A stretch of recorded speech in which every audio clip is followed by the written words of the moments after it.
Good evening. My name is Joshua Free, and welcome to episode 6 of our Mardukite TV 10th anniversary reboot on YouTube.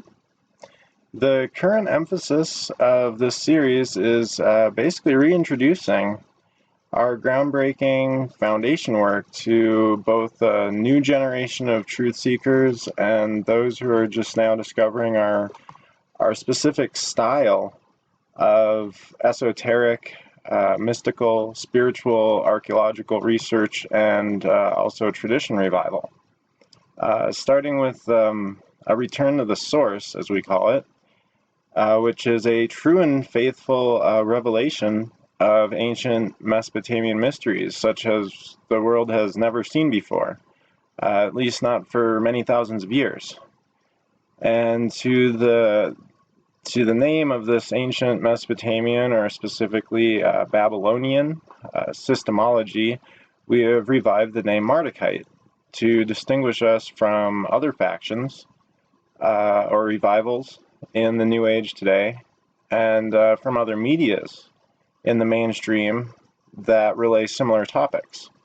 So, while there are many books spanning various topics available to you from the Mardukite Truth Seeker Press, and then also the new Joshua Free Publishing imprint, the one we are really focused on presenting in this series is our primary Mesopotamian source book of the Babylonian Mardukite tradition that has spent a decade in various versions circulating in the underground.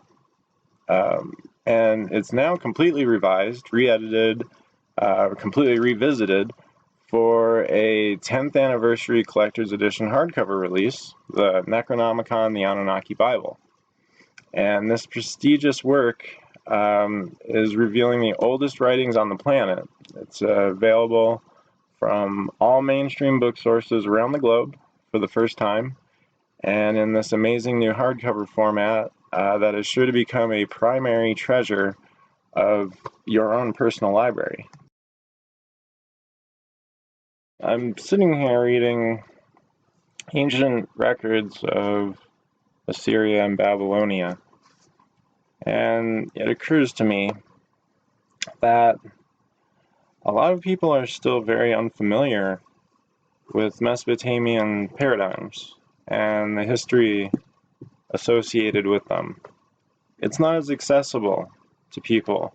The Middle East, where we now call the Middle East what was then the ancient Near East, is changed quite a bit.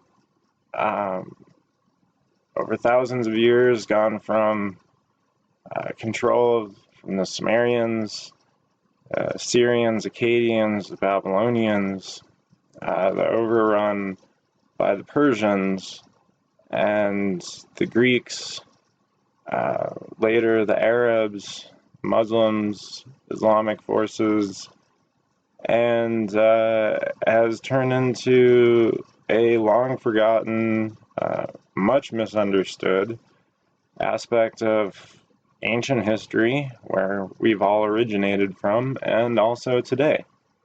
And the Mardukite system is a revival, new thought system, new thought philosophy that has been at the backbone of the New Age movement for the last century. It's been behind, veiled in the ancient mystery schools and their revivals, and also the secret societies that gather together with prestigious personalities that make decisions behind closed doors. So really then, who it is not accessible to is the common everyday man. And even those that have other work outside of the Mardukites and people who have previous backgrounds, it's not always one-to-one with what we have been able to glean and what we've been able to bring forth in our work. Having a background in Assyriology, misnomer, Assyriology, Sumeriology, the ancient Near East, doesn't necessarily guarantee that a person is going to have a full conscious awareness and understanding of what these methodologies and spiritual traditions and other secret technologies and so forth really are relaying. The ability to chart geography, history across time, and memorizing king names and dates, or battles and certain events and so forth, the outer events, is great. Unfortunately, we don't have enough academic exploration of Mesopotamian mysteries at a conventional contemporary level. Usually people get as far back to maybe Egypt. And this is actually very problematic, both archaeologically in terms of the preservation of culture, and considering especially how important this is. This is not about Middle Eastern nationalism or anything that has anything to do with modern politics today. This is something that extends back thousands of years, before all of the activities that have taken place there, and even long before Christ. I mean, this is not even the biblical concept that people have of Babylon and Egypt. We have a very limited tunnel view that is very restrictive and in need of serious clarification when it comes to understanding even the stuff that comes after it. The traditions inherited from Mesopotamia, adopted by the Egyptians, the Greeks, the Persians, Zoroastrianism, all throughout Europe, the things that we credit misappropriately because of the way we've discovered evidence in archaeology over the last couple hundred years, things credited to the Egyptians, to the Greeks, and so forth, scientifically, mathematically, in terms of technological advancement, these have all been discovered now later to be from Mesopotamia, and it's not like we're readily changing our textbooks or changing our understanding of it, because it doesn't seem to change the world that we're operating in these days, which is mostly consumerism. That's what drives us. I mean, this YouTube may be seen all over the world, but as someone that studies culture and is also very much proud of their country, not necessarily always the leadership, we have no culture. We have no culture here. We have pop culture. We have bullshit. Is what we have. And are kind of laughed at when it comes to the greater world and the greater world heritage.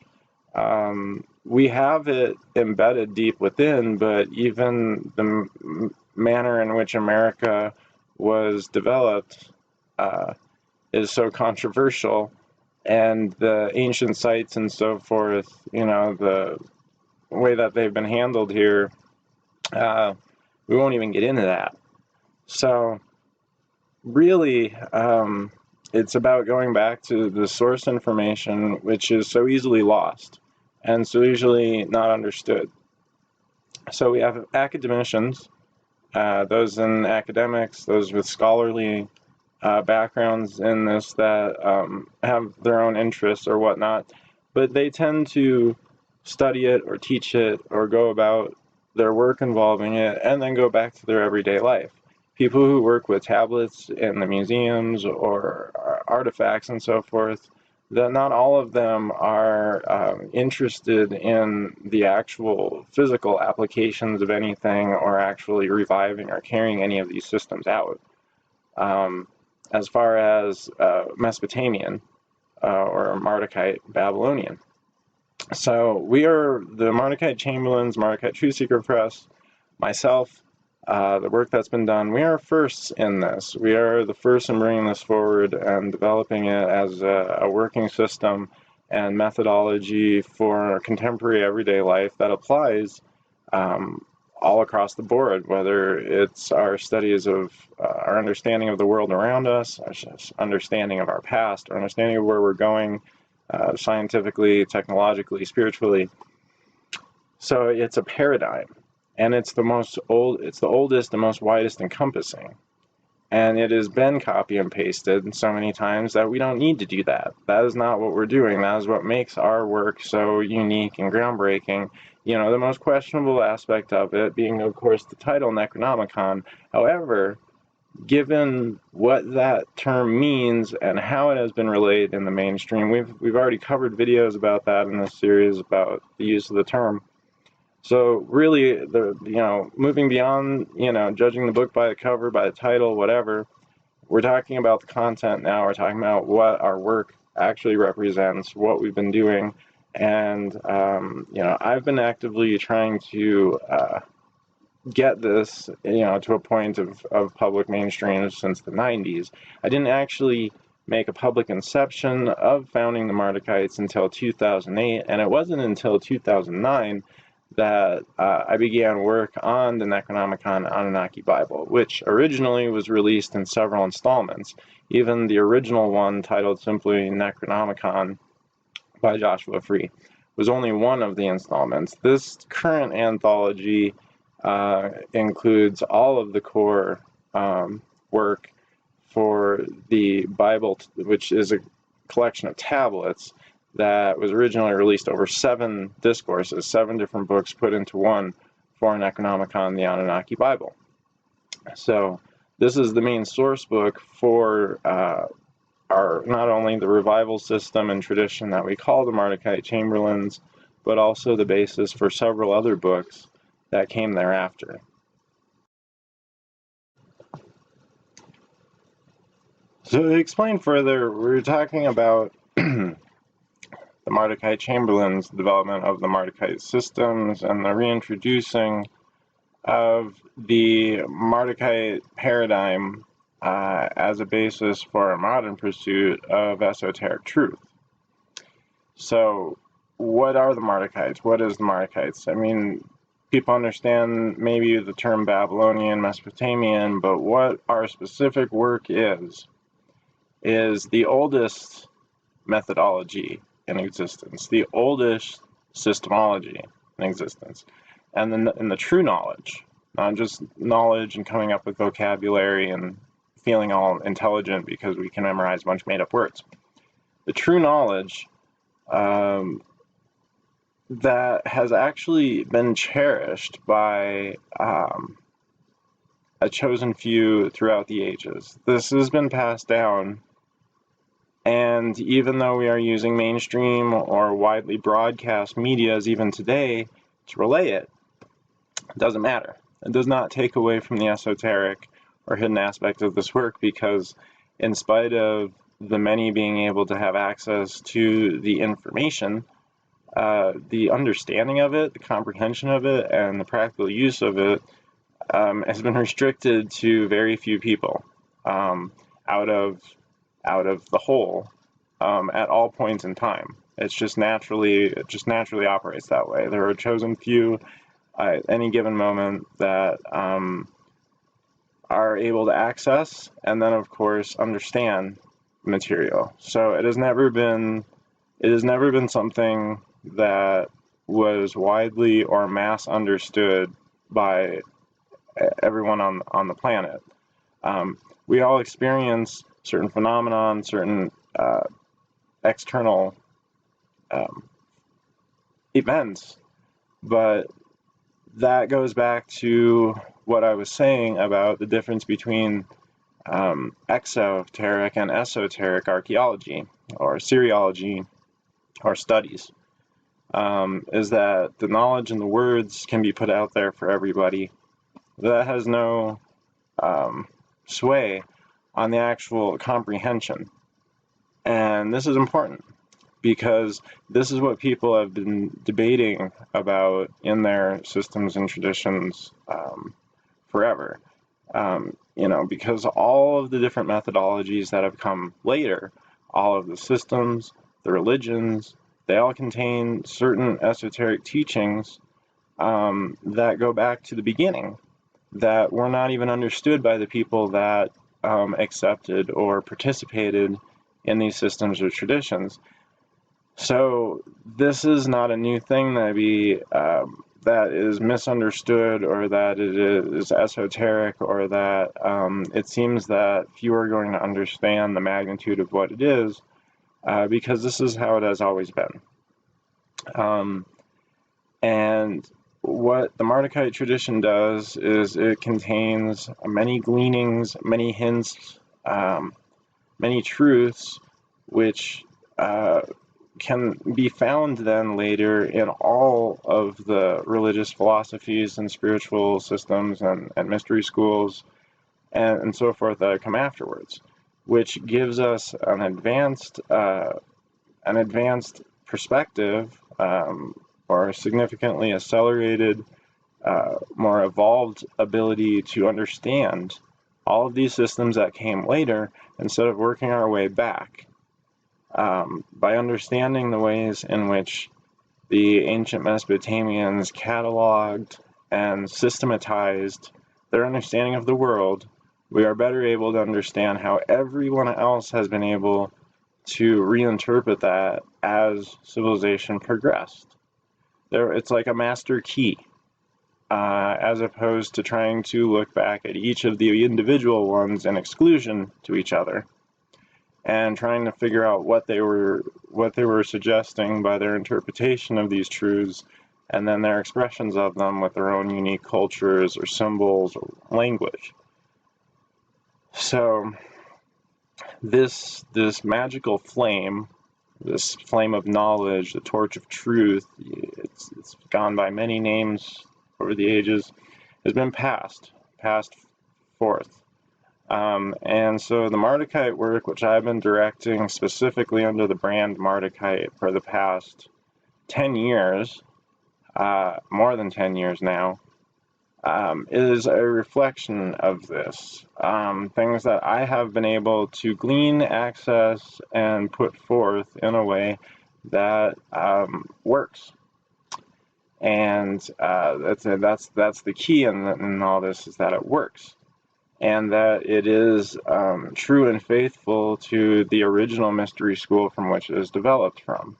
It is not a rehash of some new age society or system and merely changing the names. This is not Wicca with Sumerian names painted over it. This is not Freemasonry or the Rosicrucians by simply exchanging Egypt for Mesopotamia. We're going back to the source. And while these other systems may have developed by the way from it, it's been easier for me. It's been easier to develop by going back to the source and putting it together from scratch, rather than taking a bunch of systems out and trying to piece together which ones had what right and which ones work together and what are consistent but only seem to be contradictory because of the vocabulary. I mean, there's some books and works that I have done regarding all that, and other bits of information, even the Great Magical Arcanum that I developed, worked through all the different systems and kind of was able to show them all on a wide angle view, which has not also been done before either. But going back to the source of it is a way of understanding with clear knowledge all of the knowledge that has developed since. And this clear understanding is something that is missing from pretty much all of the New Age systems today, most of the even magical orders and revivals since the late 1800s. In fact, the only one that I have seen even give a gleaning of nod towards the Mesopotamian tradition was a group called Aurum Solis.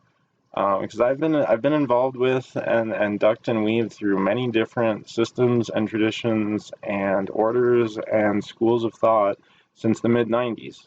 I'm not like new to this, and that's just talking about this lifetime and keeping things, material, because we don't need to confuse the messenger for the message in this case.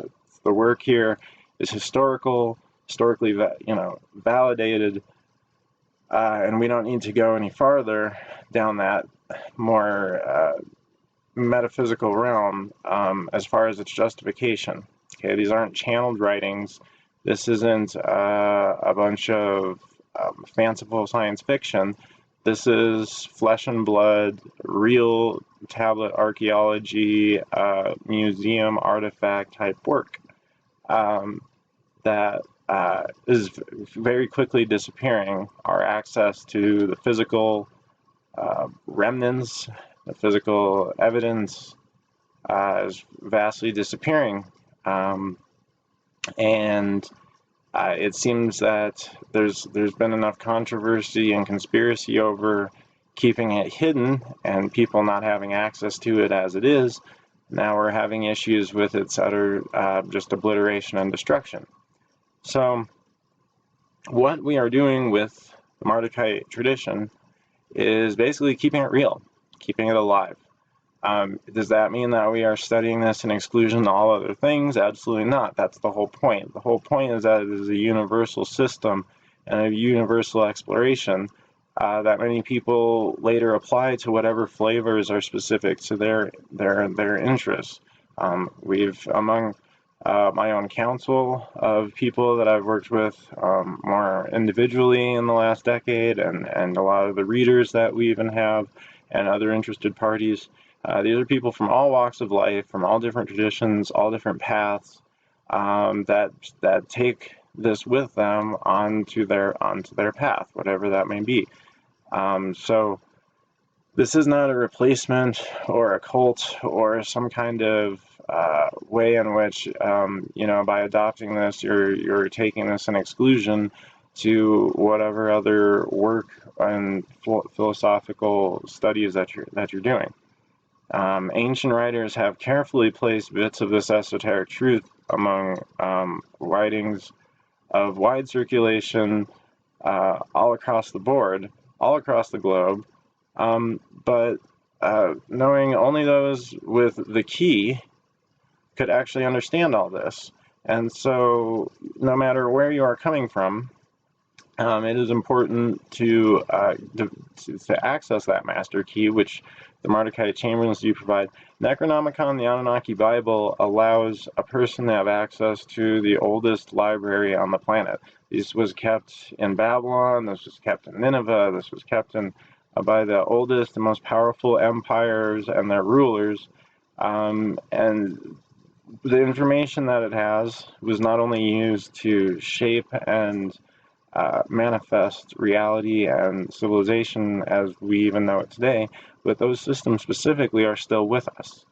And understanding them, understanding the key, is a way that puts the power back into the control of certain individuals that have the ability to manifest the future, manifest where we are going as a civilization.